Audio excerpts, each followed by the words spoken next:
اللہ نے سورج چل ستارے اس دے رنگ برنگ نظارے اس دے سورج چل ستارے اس دے رنگ برنگ نظارے اس دے وچ زمین اناج اگاوے کم انوکھے سارے اس دے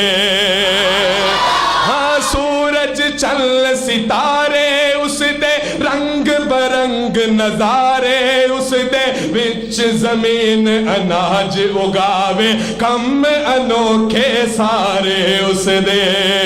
تیرے تے میرے واسطے کی کیتا رحمت دی اللہ رحمت دی برسات وسائی اللہ نے رحمت دی برسات وسائی اللہ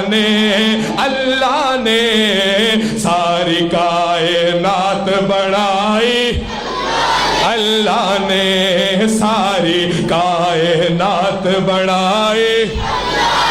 اگر آپ لوگ پیچھے والے بولیں گے یقیناً اللہ کی رحمتیں آپ پہ برسنا شروع ہو جائیں گی دن بڑھایا رات بڑھائی اللہ نے ساری میں تقریر کے لیے دعوت دیتا ہوں عبداللہ ارشاد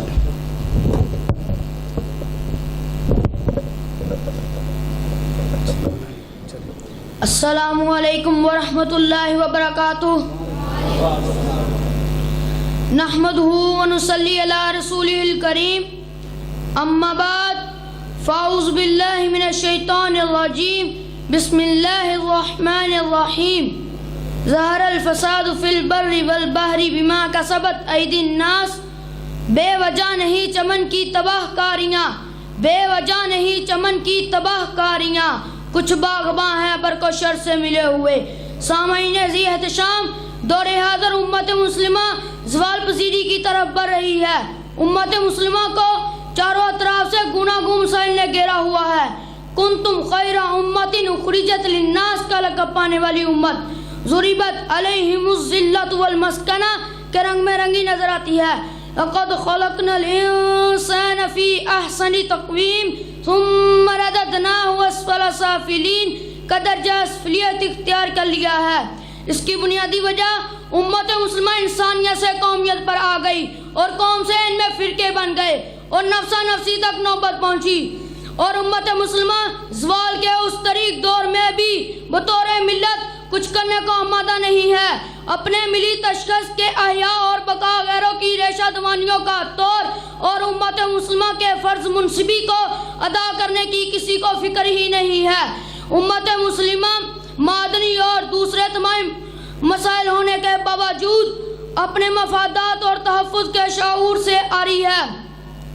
محض اپنے اوپر ہونے والے ظلم کا وقتی وبیلا اور اس کے بعد لمبی خاموشی حضرت ذی وقار کبھی امت مسلمہ کے ہاتھ سیاسی اقتدار اور معاشرتی ثروت کی باغ دور تھی ہمارے اسلاف علم و فضل کے محافظ سے آج علم و فضل دوسروں کے ہاں جا چکا ہم آسمان پر تھے لیکن تقدیر نے ہمیں کار مذلت میں پھینک دیا ہے چاک کر دی ترکندہ نے خلافت کی قبا چاک کر دی ترکندہ نے خلافت کی قبا سال کی اپنوں کی دیکھ اوروں کی عیاری بھی دیکھ میں آخر میں یہی کہنا چاہوں گا آج امت مسلمہ صراط مستقیم کو چھوڑ کر گمراہی کی طرف بڑھ رہی ہے آج امت مسلمہ انما الاعمال بالنیات کو بلا کر زوال پذیر ہے